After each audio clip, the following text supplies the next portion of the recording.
等，恭迎陛下。罪臣孙南重贵，恭迎温皇。温皇千万岁寿。罪妇李氏恭迎父皇，父皇千万岁寿。臣皇陛下，陛下千万岁寿。令公何在？启奏陛下，南朝京师内，6品以上文武悉在此恭迎陛下。朕没问谁来了，朕问的是谁没有来。太尉中书令燕国公冯道，显教司空吴越国内衙兵马都指挥使、大元帅府长书记钱弘处称病未至。冯令公，朕是知道的。这钱弘处，朕未曾听过。吴越偏比小王，言之有辱陛下倾听。此人春秋几何？臣闻吴越王田元冠主子以弘字叙事，年纪应该不大。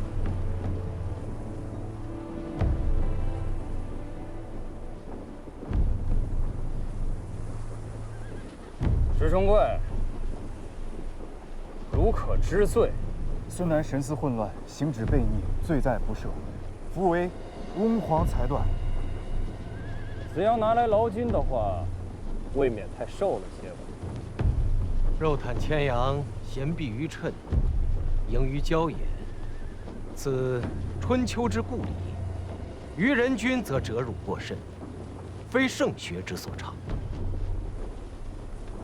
男人不耐寒，此袍与你遮风。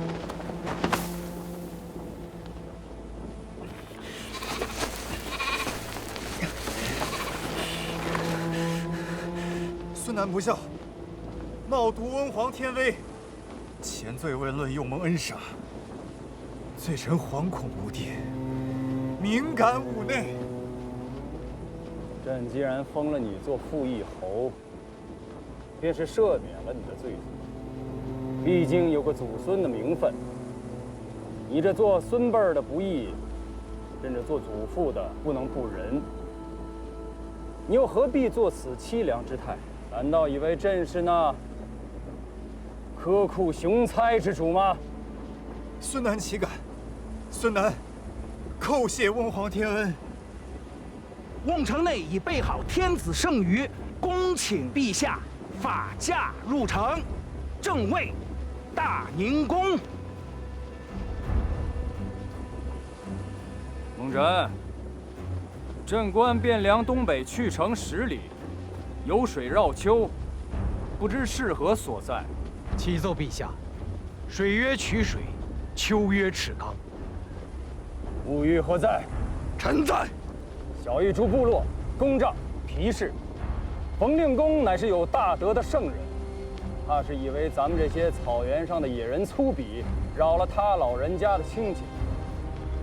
既是如此，所有人听我命令，全军不得进城，今夜驻扎赤冈。是。军医桥街、西角楼大街这4个街口得派人把守，随时警示。我们会在军医桥下的河道里更换衣着服色，然后从南面的角门潜入进去。脱身的船只务必要藏好，那可是弟兄们唯一的退路，不能有半点闪失。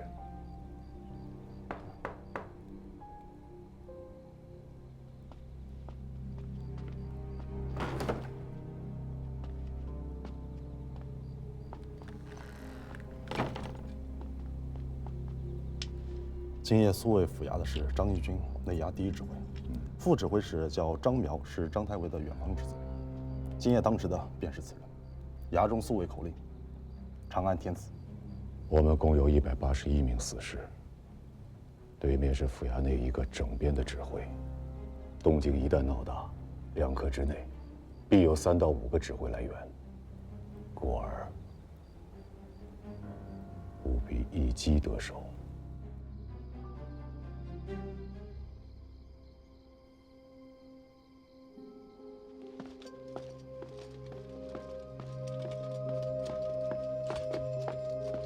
站住！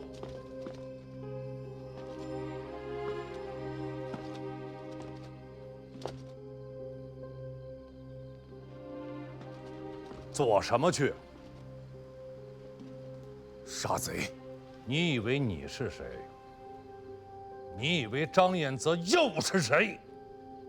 一个多少次从死人堆里爬出来的人，又岂能在你这条又浅又薄的小河沟里一脚跌死？国事如此，尽力而为有错吗？国事，你也配言国事？押上来！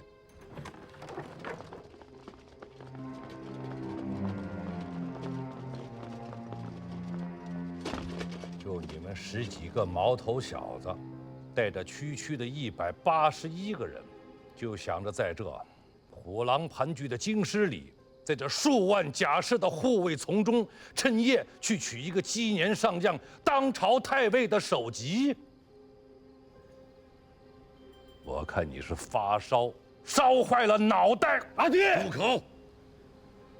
你们自左藏拖回来的那些粮船，叶夏兵进城多日，满城里几千户人家都遭了劫，可他却偏偏漏掉了你的这几条船。这样的蹊跷，张太尉，一个多年的老将，他会看不明白吗？你们是当这些魏伯牙兵都瞎子吗？连你爹我的这一双眼睛都瞒不过去，还想去算计堂堂一方节帅？别说是你们这181个人，便是给你18000人，今日也只是个死字。明日一早，去给令公请罪。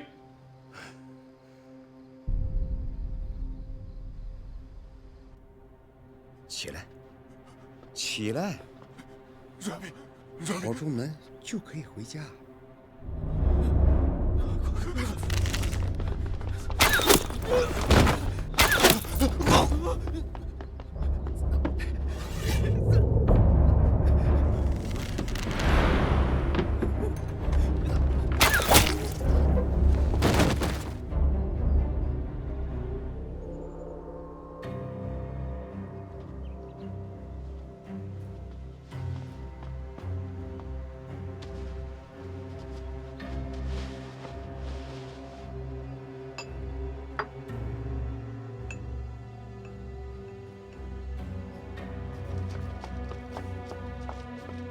太尉，没人出来。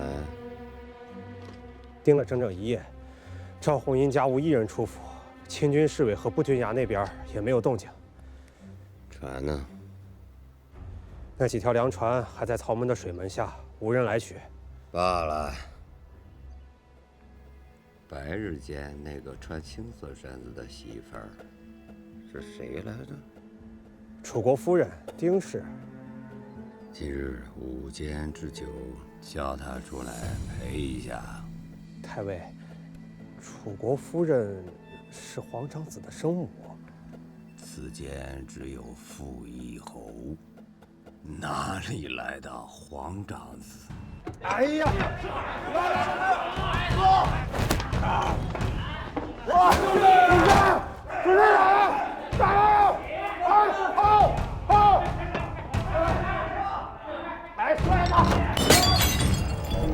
你们这些傻才，喝个酒都不安静，就会弄这般粗事，让京师这些大头巾如何看我们这些厮杀的男人？太尉说的是，既然来了京师啊，自然要弄些雅致的耍子。只是弟兄们平日里只会厮杀和搏戏，却又如何耍得来呢？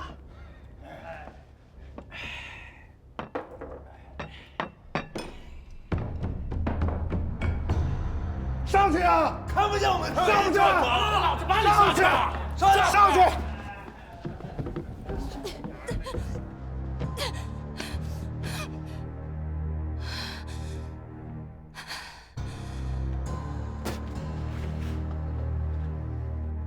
们都是粗人，实在弄不来雅士。夫人久居宫禁，侍奉君王之侧，想必才艺、颜色俱有所长，不妨显露一二，让弟兄们开开眼。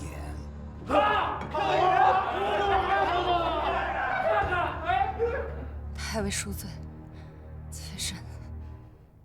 妾身并无才艺，并无才艺。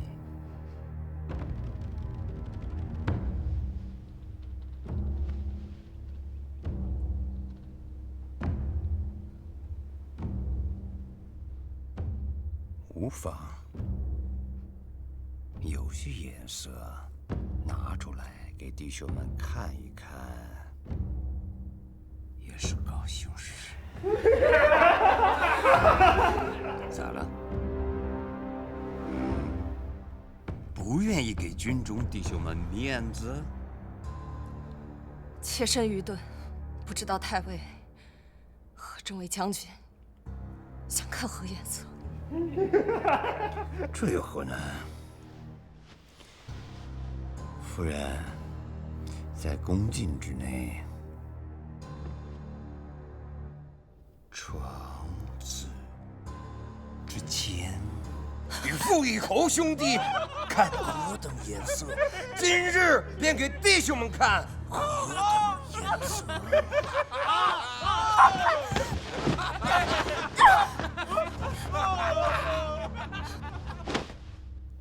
夫人，还当今时是往日啊。日荣贵已然不是天子了，他是傅义侯。你小子也不再是太子了。要么你脱了衣裳，让弟兄们见识见识你的颜色；要么把你小子叫出来，让他见识见识我们军中袍泽们的颜色。让我们看看你是什么颜色。哎呀！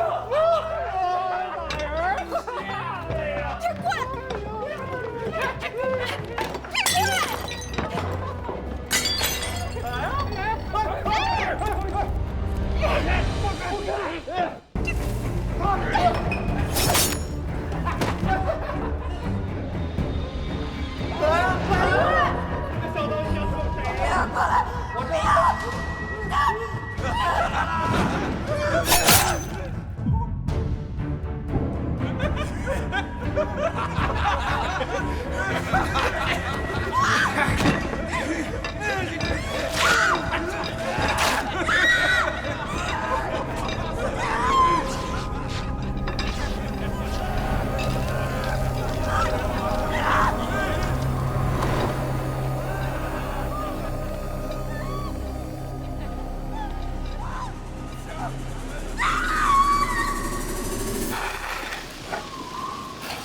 楚国夫人深明大义，以身劳军，堪称京师表率。如今开封府内，傅义侯一家女眷不下100人。今日是头一日，只有一个楚国夫人。明日便是明公夫人、赵国夫人。圣主一日不得入城，此处便要多少几人？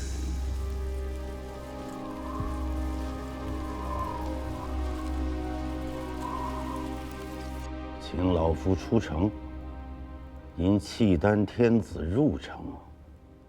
是，小子以为，无论令公和桑相公所谋者如何之大，都不应以无辜女子的性命和清白为治啊！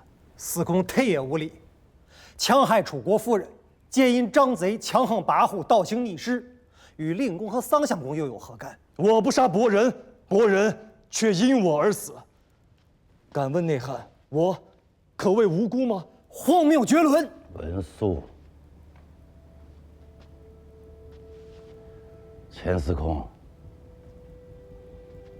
你知道老夫在和桑国乔谋划何事啊？能猜到一些。既已猜到，却还要劝老夫放弃。小子不是要劝令公放弃啊，是想请令公救下这城中一干无辜女子的性命。此事与他们无干呀，他们不当为筹码。桑国乔已然为此事赌上了自家的性命。楚国夫人的性命是性命，桑国乔的性命便不是性命了吗？桑相公是国家大臣，享禄米供奉多年，他可以拿自家性命去当做筹码，却不当殃及无辜啊！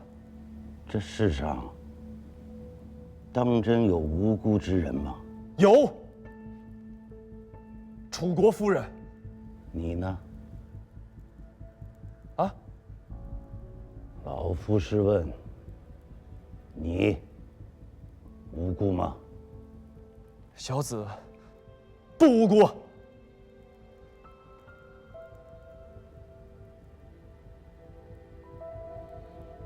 陈肃，下官在。劳烦走一番赤冈大营，带老夫与耶律德光传句话。你告诉他，老夫在明德门等他。明德门，陛下，明德门乃京师大宁宫正门，非朔望日大朝，不得开启。冯令公，他打算称臣了吗？令公所思，下臣不敢妄自揣度，但奉命传讯而已。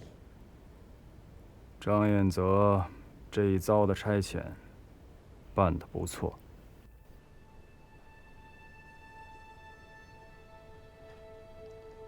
在想什么呢？我在想桑相公说的话。契丹人进城了，你要去吗？当然要去。我是吴越王子，自幼锦衣玉食，享万民供奉。我并非是无辜之人，怎能不去？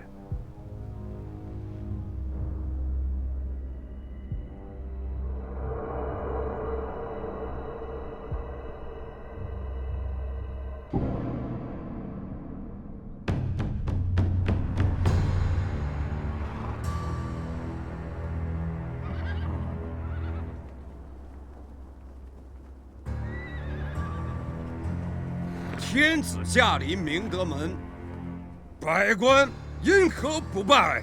闭嘴！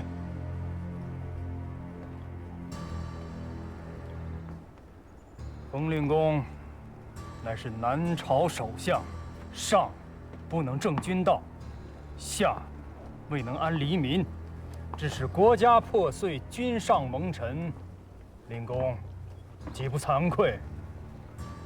有道理。本该惭愧才是。令公为何不穿朝服啊？大晋已亡，君不再是君，臣也不再是臣。此时只有庶人逢道，故国衣冠，望之伤心，遑论易之。令公既不称臣，汝何复来朝？小老子无城无兵，安敢不来？哼哼，令公是何等的老子啊？无才，无德，吃完老子。哈哈哈哈哈哈！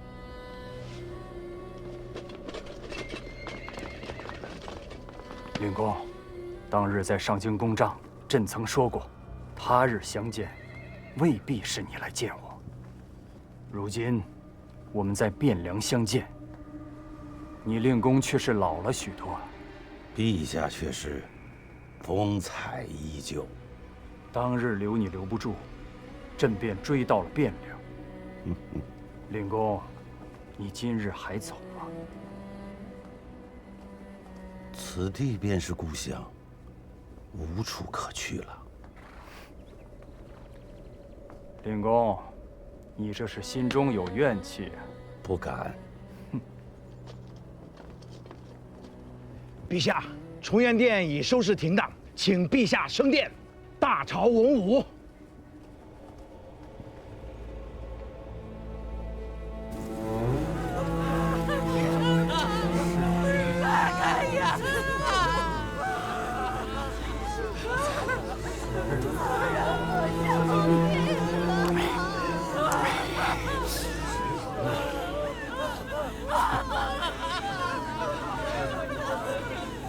大郎，这就完了吗？没完。赵匡胤心里知道，楚国夫人丁氏的死，在原本就群情沸然的汴梁人心上，再度浇上了一瓢热油。张彦泽的倒行逆施，依然引发了人神之共愤。京师如同一座即将喷发的火山，在压抑和仇恨中积蓄着力量。而坐在火山口上的契丹主耶律德光，恰在此时举行了他作为中原天子的登基大典。百官叩拜。